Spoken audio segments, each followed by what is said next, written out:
नमस्कार प्रेक्षकांनो, आजच्या एपिसोडमध्ये आपण बघूया. तर इथे भूमी आता किचनमध्ये आलेली असते. मानसी तिथे काम करत असते. भूमी म्हणत असते की मनू, तू जेव्हा बाळाच्या बारशाला गेली होतीस आपल्या क्षितिजाच्या, तेव्हा तिथे काही फोटोज वगैरे काढले असतील ना? मला बघू दे ना गं, बाळाचे फोटो असतील तर तुझ्याकडे. मला खूप आठवण येते क्षितिजाची. तेव्हा मनू म्हणते, हो ताई, हल्ली आहे ना मी छोटे छोटे मोमेंटसुद्धा कॅप्चर करून ठेवते. तेव्हा बघ ह्याच्यामध्ये सगळे फोटो असतील. तेव्हा इथे भूमी आता बाळाचे फोटो बघते. तेव्हा तिला खूप छान वाटतं आणि ती म्हणते, मनू अगं तूसुद्धा किती सुंदर दिसतेस गं. आणि आकाशकडे बघ, आकाश आपला एकटाच हसतोय. तेव्हा मनू म्हणत असते, तुझी आठवण आली असेल आकाश भाऊजींना.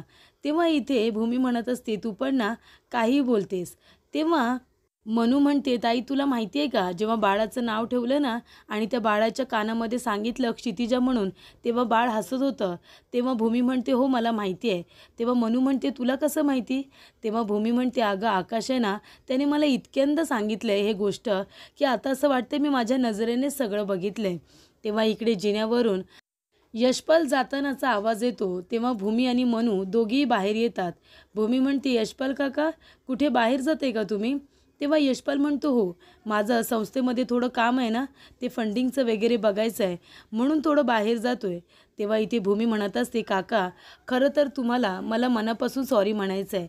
म्हणजे काल मी बघा ना जे काही केलं, तुमच्या संस्थेची वेबसाईट चेक केली, तुमच्यावरती संशय घेतला. पण खरं तर हे सगळं मी मुद्दामून नाही केलं हो. आमच्या घरामध्ये अशा काही विचित्र गोष्टी घडत जात आहेत ना, की आम्हाला आता बारीक सारीक गोष्टींवरती सुद्धा संशय येतो आणि बारीक लक्षसुद्धा ठेवावं लागतं.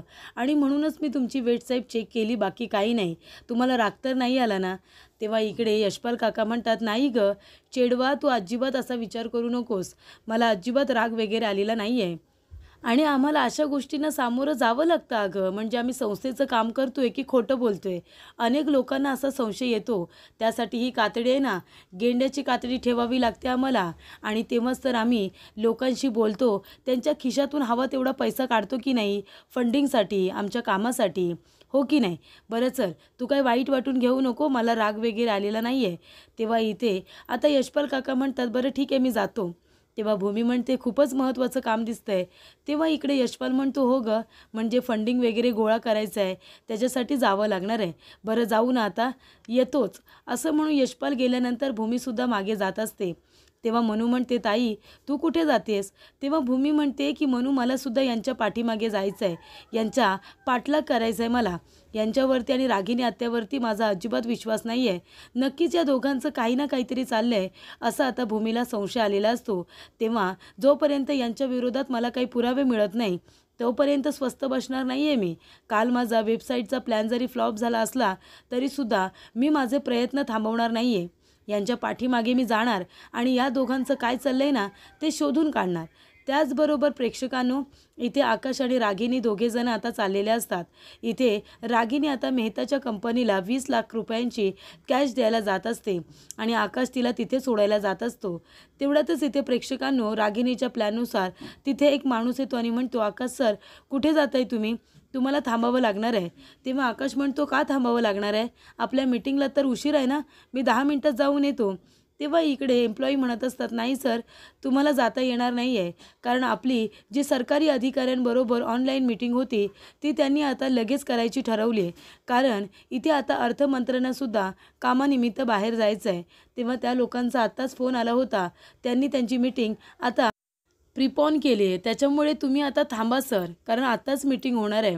असं इकडे आता तो स्टाफ म्हणत असतो आणि रागिनीकडे बघून हसत असतो, कारण त्यालासुद्धा रागिनीने पैसे दिलेले असतात आणि हे काम करायला सांगितलेलं असतं. प्रेक्षकांनो, या रागिनीकडे एक पैसा नाही आहे, पण इथे माणसं मॅनेज कशी करते काय माहिती. सगळेजण तिची इथे मदत करायला तयारच असतात. तेव्हा इथे त्या माणसाने आपलं काम केलेलं असतं, तो निघून गेलेला असतो.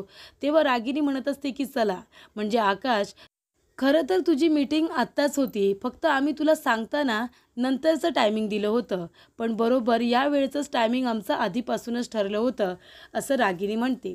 आकाश म्हणतो की आत्या, आता बघितलंस ना, मला येता येणार नाही आहे. हे बघ, तुलाच ही कॅश आता घेऊन जावी लागेल. तू कशाला काळजी करतेस? आपला ड्रायव्हर आहे ना, तू गाडीमध्ये बसून शांतपणे निघून जा आणि ही 20 लाखांची कॅश त्यांना निवांत दे. काही गडबड करू नकोस आणि तू घाबरू पण नकोस. तुला कुणी काही बोलणार नाही आहे. तेव्हा रागिनी म्हणते, आकाश, मला भीती वाटते रे. पैशांचा इथे प्रश्नच नाही आहे, विश्वासाचा प्रश्न आहे रे. आणि तुला माहिती आहे ना, अजून सगळ्यांचाच माझ्यावरती विश्वास बसलेला नाही आहे. तेव्हा इथे आकाश म्हणतो, हे बघ, तुला कुणी काही बोलणार नाही आहे. आता तुझ्याबरोबर तरी कोण येणार? राजाराम काका आणि अथर्व दोघेही कामानिमित्त मुंबईमध्ये आहेत आणि आता मला ऑनलाईन मीटिंग अटेंड करावी लागते, तीसुद्धा महत्त्वाची आहे. मग आता कॅश घेऊन मी तुझ्याबरोबर कसा काय येऊ? तेव्हा ही कॅश घेऊन तू जा बरं. तेव्हा इकडे रागिनी म्हणते, पण आकाश, मला कुणी काही बोललं तर? तेव्हा इथे आकाश म्हणतो, पण मी कुणाला सांगणारच नाही आहे ना की तू कॅश घेऊन गेलेस म्हणून. जोपर्यंत मी कुणाला काही सांगत नाही तोपर्यंत सगळ्यांना कसं माहिती पडेल? आणि हे बघ, तू भूमीची जर इथे आता काळजी करत असशील ना, तर भूमीला मी काही बोलू देणार नाही. तिला मी सांगेन की मीच तुला पाठवलं होतं म्हणून. मग तर ठीक आहे ना? तेव्हा रागिनी म्हणते, बरं ठीक आहे, तू इतकं फोर्स करतोयस म्हणून मी जाते, नाहीतर माझी जाण्याची अजिबात इच्छा नव्हती. त्यानंतर आता आकाश तिथून गेल्यानंतर रागिनी आता यशपालला मेसेज करते. यशपालला म्हणते की 20 लाखाचा बंदोबस्त झालेला आहे आणि मी ठरल्याप्रमाणे माणसंसुद्धा मॅनेज केलेत. आपलं जिथे ठरलं आहे त्या ठिकाणी पोच, 20 लाखांची कॅश तुला मी देते. तेव्हा इकडे आता मेसेज वाचल्यानंतर इथे यशपाल मात्र खूपच जास्त आनंदी होतो. यशपालच्या पाठीमागे भूमी त्याचा पाठलाग करत असते. त्याच्या मागे मागे तिथे आता आलेली असते ती. तेव्हा यशपालला इथे नाचताना बघून तिला आश्चर्य वाटतं. ती म्हणते, हा असा काय, हा याला कोणी मेसेज केला असेल? तो मेसेज वाचल्यानंतर हा लगेच इतका नाचायला लागला. नक्कीच काहीतरी गडबड आहे, ह्याचा पाठलाग तर केलाच पाहिजे. कारण यशपाल खुश होतो. आता रागिनी 20 लाख देणार म्हणजे त्याचा तर किती मोठा फायदा झाला. एक व्हिडिओ त्याने रेकॉर्ड केला, पण इथे 20 लाख रुपये एकाएकी त्याला मिळालेले असतात. त्यानंतर इथे यशपाल आता रिक्षा पकडतो आणि तिथून निघून जातो ठरलेल्या ठिकाणी जाण्यासाठी. आणि इथे भूमी त्याचा पाठलाग करत असते, ती मागे धावत असते आणि तेवढ्यातच एक दुसरी रिक्षासुद्धा आता भूमीपर्यंत चालत आलेली असते. भूमी त्या रिक्षात बसते आणि म्हणते, दादा, ती रिक्षा चालली आहे ना, तिच्या पाठीमागे चला, तिचा पाठलाग करा. तेव्हा इथे भूमी म्हणत असते की हा यशपाल एवढा आनंदी होता, नक्कीच काहीतरी गडबड आहे. ह्याला एवढा आनंद झाला आहे म्हणजे याचं काहीतरी काम झालेलं दिसतंय. तेव्हा इकडे आता भूमी यशपालचा पाठलाग करत असते. यशपालसुद्धा आनंदात असतो. 20 लाखाची कॅश काही कमी आहे का? ती आता त्याला आयती मिळणार असते. तेव्हा इथे भूमी त्याच्यावरती नजर ठेवून असते. तेवढ्यातच राजाराम काकांचा फोन येतो. तेव्हा इकडे राजाराम काकांचं बोलणं होतं भूमीबरोबर. ते म्हणत असतात की भूमी, अगं, मी कामानिमित्त थोडं मुंबईमध्ये आलो होतो, पण माझ्यापर्यंत एक माहिती पोचली आहे. म्हणजे आताच माझं अकाउंट्स डिपार्टमेंटमध्ये बोलणं झालं. तेव्हा माझ्या लक्षात आलं की आपल्या ऑफिसमधून खूप जास्त कॅश ही बाहेर गेलेली आहे आणि उर्वरित कॅश ही बँकेमधून सुद्धा काढण्यात आलेली आहे. कंपनीच्या अकाउंटमधून एवढी मोठी कॅश ही पहिल्यांदा काढण्यात आलेली आहे आत्तापर्यंत. याआधी एवढी कॅश कधीच काढण्यात आलेली नाही आहे. आणि भूमी, एवढ्या कॅशची सध्या तरी आता काहीच गरज नव्हती. आणि तुला माहिती आहे का, ही कॅश कुठे देण्यात येते? रागिनीने जे कॉन्ट्रॅक्ट मिळवले ना, तिथे त्या ठिकाणी काम सुरू आहे ना, तिथे ही कॅश देण्यात येणार आहे असं मला कळलं आहे. एवढी मोठी कॅश रागिनीच्या हातून तिथे जाते म्हणजे नक्कीच काहीतरी गडबड आहे, नाहीतर अकाउंट्स डिपार्टमेंटमधून मला ही बातमी कळलीच नसती. तेव्हा इथे भूमी म्हणत असते, काका, यशपालसुद्धा खूप खुश होता. मी यशपालचा पाठलाग करत होते, त्याला कुणाचा तरी मेसेज आला आणि तो नाचत नाचत आता चालला आहे त्या ठिकाणी. तेव्हा इथे राजाराम काका म्हणतात, भूमी, तू एक काम कर, ऑफिसमध्ये जा आणि नक्की ह्या एवढ्या मोठ्या कॅचची काय गरज पडली आहे, काय गडबड आहे ना, ते जरा बघ आणि मला निवांत फोन करून सांग. तेव्हा भूमी म्हणते, ठीक आहे काका, मी आता ऑफिसमध्ये जाते आणि तिथे बघते की एवढी मोठ्या कॅचची आता अचानकपणे काय गरज पडली असावी. तेव्हा भूमी आता त्या ठिकाणी यशपालचा पाठलाग न करता सरळ ती आता ऑफिसला जाते. ऑफिसमध्ये जाऊन तिथे आता चौकशी करणार असते की एवढ्या मोठ्या कॅशला आता आपल्या ऑफिसमधून, बँकेमधून काढून कुठे घेऊन जात आहेत, हे आता भूमीलासुद्धा शोधून काढायचं असतं. तेव्हा इथे यशपाल ठरलेल्या ठिकाणी आता तो निघून जातो वेगळ्या रस्त्याने. आणि इथे भूमी म्हणते की दादा, तुम्ही आता महाजन गारमेंट्सकडे घ्या, मी तुम्हाला रस्ता सांगते, तुम्ही गाडी वळवा. त्यानंतर इथे रागिनी आता चाललेली असते. रागिनी म्हणत असते की चला, पैशांचा बंदोबस्त झालेला आहे, पण त्या यशपालला इथे फुक्कटमध्ये एवढी मोठी कॅश द्यावी लागते 20 लाखाची. त्यामुळे माझं डोकं खूपच जास्त आता फिरलेलं आहे. ज्या वेळेला अभिजितला मी मारलं त्यावेळेला आजूबाजूला जरा बघितलं असतं, कुणी माझा व्हिडिओ वगैरे तर करत नाही आहे ना, तर बरं झालं असतं. त्यावेळेला थोडी नजर फिरवली असती तर आता 20 लाखांची कॅश हातातून गेली नसती. पण काही हरकत नाही, त्याचं तोंड बंद करण्यासाठी त्याला एवढे पैसे देणं हे गरजेचं आहेच. त्यानंतर इथे भूमी आता ऑफिसकडे जायला निघालेली असते आणि रागिनी यशपालला ती कॅश द्यायला निघालेली असते. तेव्हा रागिनीचं लक्ष भूमीकडे जातं. तेव्हा रागिनी म्हणते, ही भूमी कुठे चालली आता रिक्षामधून? तिकडे चालले म्हणजे ऑफिसला चालले की काय? हिला माझ्यावरती संशय तर नाही आला ना, म्हणून लगेच ऑफिसला सुद्धा आली. तेव्हा रागिनी म्हणते की हिने मला बघता कामा नये, नाहीतर पुन्हा हवे तेवढे प्रश्न विचारेल आणि म्हणेल कुठे चाललात कुठे चाललात, मग मी काय उत्तर द्यायचं आहे तिला? तेव्हा इकडे आता भूमी म्हणत असते की मला यशपालवरती आणि रागिनी आत्यांवरती जो काही संशय आहे ना, तो खराच ठरणार आहे. तेव्हा इथे आता भूमी म्हणत असते की नक्की ही कॅश आता रागिनी आत्या स्वतःकडे तर ठेवून घेणार नाही आहेत ना, नाहीतर काहीतरी गडबड तरी नक्कीच करणार आहेत. तेव्हा इकडे आता भूमीला इथे रागिनी दिसत नाही बाहेर जाताना, पण तिने गाडी ओळखलेली असते. ती म्हणते, ही गाडी मला ओळखीची वाटते, आमचीच आहे का? तेव्हा इथे आता रागिनी म्हणत असते की बरं झालं कार्टीने मला बघितलं नाही. त्यानंतर भूमी ऑफिसमध्ये येते. तेव्हा आकाश म्हणत असतो, भूमी तू इथे? तेव्हा भूमी म्हणते, हो आकाश, अरे मला आहे ना आपल्या क्षितिजाची खूप आठवण येत होती. मग आता मी तुला वचन दिले की क्षितिजाला बघायला मी जाणार नाही, मी स्वतःवरती कंट्रोल ठेवणार, म्हणून मी ऑफिसमध्ये आले. मला खूप आठवण येते ना, तू पारितोषला व्हिडिओ कॉल कर ना आणि तू क्षितिजाला बघ. मग मी लांबून असं क्षितिजाला बघेन, मी मध्ये येणार नाही, काय बोलणारसुद्धा नाही. तेव्हा आकाश म्हणतो, हो ठीक आहे भूमी, पण मी आत्ताच एक ऑनलाईन मीटिंग अटेंड करून आलो आहे आणि मला त्याच्याबद्दलची माहिती संपूर्ण स्टाफला द्यायची आहे, ते वाट बघत असतील. पुढचं कामसुद्धा सुरू करायचं आहे ना, तेव्हा तू थोडा वेळ इथे थांबशील का? मी लगेच येतो. तेव्हा भूमी म्हणत असते की रागिनी आत्या असतील ना त्यांच्या केबिनमध्ये, मी त्यांच्याजवळ जाऊन बसते, त्यांनी ताबा घेतला ना केबिनचा. तेव्हा इथे आकाश म्हणतो, नाही रागिनी आत्या इथे नाही आहे, ती कामानिमित्त बाहेर गेली. तेव्हा इकडे भूमी म्हणते, हो का, कुठे गेल्यात त्या? तेव्हा आकाश म्हणतो, भूमी खरं तर मला तुला सगळं सत्य सांगायचं आहे गं, पण तू उगाच इथे टेन्शन घेशील की रागिनी आत्यांवरती लगेच विश्वास का ठेवला, तिच्याकडे एवढी कॅश का दिली, असा विचार करत बसशील आणि परत तुला स्ट्रेस येईल, म्हणून मी तुला आता काहीच सांगत नाही आहे, असं आकाश आपल्या मनातच म्हणतो. तेव्हा इथे भूमी म्हणते, आकाश तू एक काम कर, तू तुझं काम कर, मी जाते, माझं एक महत्त्वाचं काम आहे ते मी करून येते, त्यानंतर आपण व्हिडिओ कॉल करू क्षितिजाला. तेव्हा आकाश म्हणतो, भूमी एक मिनिट, भूमी तू कुठे चालली आहेस? हे बघ, रागिनी आत्या कुठे गेले हे तू शोधायला जातेस का? बरोबर ना, तिचा पाठलाग करायला जातेस ना तू? भूमी आपलं किती वेळा ठरलं आहे, आता आत्या पुन्हा पहिल्यासारखी नाही वागत, आपण तिच्यावरती विश्वास ठेवूया ना. तू का तिच्यावरती संशय घेत असतेस? आतासुद्धा तुला तिच्याच मागे जायचं आहे ना, हे शोधून काढायला की नक्की ती कुठे गेली म्हणून. तेव्हा भूमी म्हणते, आकाश तुला जर एवढं सगळं माहिती आहे, मग तू का सांगत नाही आहेस मला खरं खरं की आत्या कुठे गेल्यात ते? तेव्हा आकाश म्हणतो, बरं ठीक आहे, मी सांगतो तुला. आत्या एका ठिकाणी कॅश घेऊन गेले, तिथे कॅशची गरज होती म्हणून मी तिला ती कॅश घेऊन पाठवलं आहे. तेव्हा इकडे आता तिला कामानिमित्तच पाठवले ना. तेव्हा भूमी म्हणत असते, आकाश तुला कळत नाही आहे का रे, एवढी मोठी कॅश घेऊन तू आत्यांना का पाठवलंस, का त्यांच्यावरती एवढा अंधा विश्वास ठेवतोस? तेव्हा इथे आकाश म्हणतो, ठीक आहे चल आपण घरी जाऊया आणि आता खऱ्याचं खरं आणि खोट्याचं खोटं करूया. चल, तुझा विश्वास नाही आहे नात्यावरती, आपण घरी जाऊन तिची वाट बघूया, ती प्रामाणिकपणे पैसे तिथे पोचून घरी आता आली असेल. चल, काय खरं खोटं ते करून घेऊया. तेव्हा भूमी आणि आकाश घरी आलेले असतात. आकाश रागिनीला फोन करत असतो, पण ती फोन काही उचलत नसते आणि नंतर फोन लागत नसतो. तेव्हा आकाश म्हणत असतो, आत्या कुठे असेल, ती एवढी मोठी कॅश घेऊन गेले, तिच्याबरोबर काही वाईट तर घडलं नसेल ना. तेव्हा भूमी म्हणते, आकाश नको काळजी करू, काही घडलं नसेल. तेवढ्यातच तिथे रागिनी आलेली असते. ती म्हणते, आकाश, आणि तिच्या हाताला आणि डोक्याला लागलेलं असतं. तेव्हा आकाश म्हणतो, आत्या हे काय झालं तुला? तेव्हा रागिनी म्हणते, आकाश अरे नाही वाचू शकले, मी नाही वाचू शकले, अरे आपले पैसे चोरले रे, त्या गुंडांनी सगळे पैसे चोरले. तेव्हा इकडे रागिनी आता रडायचं नाटक करत असते आणि म्हणत असते, गेले सगळे पैसे गेले. तेव्हा आकाश म्हणतो, आत्या ते सगळं आपण नंतर बोलू, तू ये बरं आतमध्ये, इथे येऊन बस. तेव्हा इकडे भूमीला जो संशय आलेला असतो तो आता खरा ठरलेला असतो.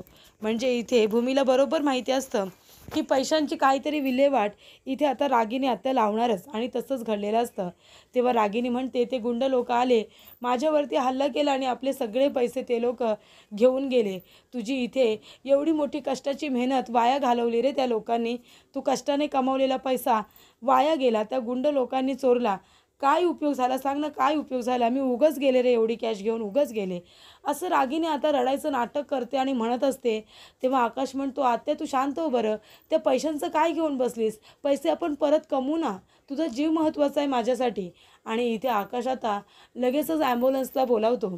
भूमी म्हणत असते की रागिनी आत्यांनी नक्कीच काहीतरी गडबड केली आहे. पैसे खरंच चोरीला गेले आहेत का चोरीला घालवलेत काय माहिती. आता काय खरं काय खोटं हे तर मी शोधून काढणारच.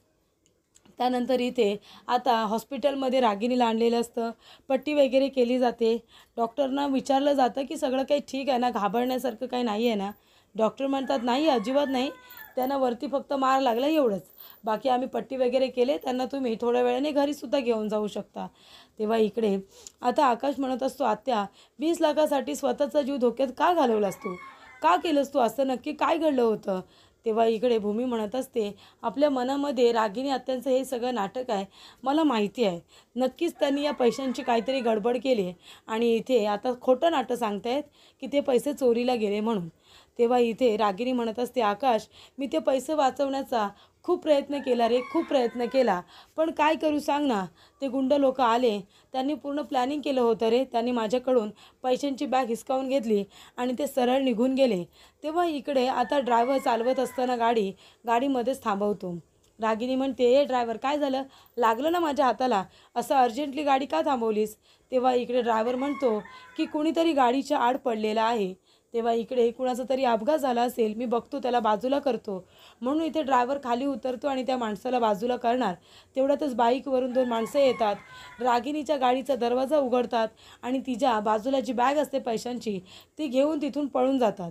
ती माणसं तिथून पळून गेल्यानंतर इथे प्रेक्षकांनो आता ड्रायव्हर त्या माणसांना पकडण्यासाठी पाठीमागे जातो.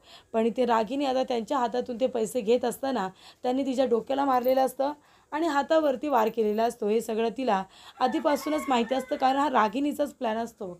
रागिनीनेच हे सगळं त्या लोकांना करायला सांगितलेलं असतं आणि त्यामुळे इथे आता रागिनीचा प्लॅन हा सक्सेसफुल झालेला असतो. पण ती इथे आता म्हणत असते की आकाशचा माझ्या बोलण्यावरती विश्वास बसेल तरी, पण भूमीचा माझ्या बोलण्यावरती अजिबात विश्वास बसणार नाही आहे, मला माहिती आहे. पण जाऊ दे, निदान आकाशच्या मनात तरी आता माझ्याबद्दल काही गैरसमज नसणार आहे आणि त्या ड्रायव्हरलासुद्धा माझ्या बाजूने साक्ष देण्यासाठी त्याला खरं वाटावं म्हणून तर एवढं सगळं मी प्लॅनिंग केलं होतं ना. म्हणजे ड्रायव्हरला विचारल्यानंतर तो सांगेलच कशा पद्धतीने चोरी झाली ते. तेव्हा इकडे रागिनीवरती सुद्धा इथे अटॅक झालेला असतो. तेव्हा इकडे आकाश आता भूमीकडे बघत असतो. भूमीला माहिती असतो की रागिनीचं हे सगळं नाटक आहे म्हणून. आकाशला सुद्धा थोडं वाईट वाटलेलंच असतं, कारण 20 लाखाची कॅश ही हातातून गेलेली असते. त्यानंतर इकडे आता रागिनी म्हणत असते की चला, भूमीला माझ्यावरती संशय असेल, पण आता आकाशला माझ्यावरती विश्वास बसला आहे. ड्रायव्हरला विचारलं तर ड्रायव्हर माझ्या बाजूने साक्ष देईल, म्हणून तर एवढं सगळं नाटक करावं लागलं. त्यानंतर इथे आता रागिनी म्हणत असते की आता तरी तो यशपाल थोडे दिवस का होईना पण गप्पच बसेल, आता तो काही बोलणार नाही आहे. बरं झालं ऑफिसमध्ये मला माझं पद परत मिळालेलं आहे, त्यामुळे मला माझ्या मनानुसार तरी कामं करून घेता येत आहेत, असं इकडे आता रागिनी म्हणत असते. तेव्हा भूमी म्हणते, आत्या मला चांगलंच माहिती आहे, तुम्ही हे जे काही केले आहेत ना ते सगळं नाटक आहे. ते पैसे तुम्ही तुमच्या घशात भरले असतील, नाहीतर कुणाला तरी दिले तरी असतील. हे नेमकं काय चाललं आहे ना ते मी शोधून काढणारच, असं आता भूमी म्हणत असते. तिला रागिनीवरती पूर्ण विश्वास असतो. तिने व्यवस्थित तिला ओळखलेलं असतं की रागिनी किती मोठी स्वार्थी आहे ते. तर पुढील भागामध्ये आपण बघूया प्रेक्षकांनो. इथे भूमी आता आपल्या रूममध्ये असते. तेव्हा रागिनी फोनवरती बोलत असते एका माणसाला की तू आता रात्री मला आमच्या बंगल्याच्या बाहेर भेटायला ये. सगळेजण झोपल्यानंतर मी खात्री करून मी सुद्धा बाहेर तुला भेटायला येते. तेव्हा इथे आता तिचं बोलणं मनूने ऐकलेलं असतं. मानसी रागिनीचं सगळं बोलणं ऐकते की रागिनी आज रात्री कुणाला तरी बाहेर भेटायला जाणार आहे. तेव्हा इथे एक माणूस आलेला असतो. त्याला रागिनी आता म्हणत असते, फाईल वगैरे घेऊन आलेली असते. ती म्हणते, हे घे, क्लेम पास करायचाच, कळलं ना तुला? अभिजितला मी मारून टाकले. हो मीच मारले अभिजितला. म्हणून तुला सांगते की क्लेम पास करायचा, आणि जर क्लेम नाही पास केलास ना तर तुलासुद्धा मारून टाकेन, कळलं का? तेव्हा इकडे आता आकाश रागिणीच्या चेहऱ्यावरती बॅटरी मारतो, आणि इथे आता आकाश म्हणत असतो की आत्या, तुझ्यावरती विश्वास ठेवून मी खूप मोठी चूक केली. तू कधीच सुधारणार नाही आहे. तू माझा नेहमी विश्वासघातच करत आली आहेस. तुझी जागा खरं तर इथे नाही आहे, तुझी जागा जेलमध्येच आहे. आणि आता मी तुला इथे नाही तर तुला लवकरात लवकर जेलमध्ये पाठवणार आहे, असं इथे आता आकाश रागिणीला म्हणतो.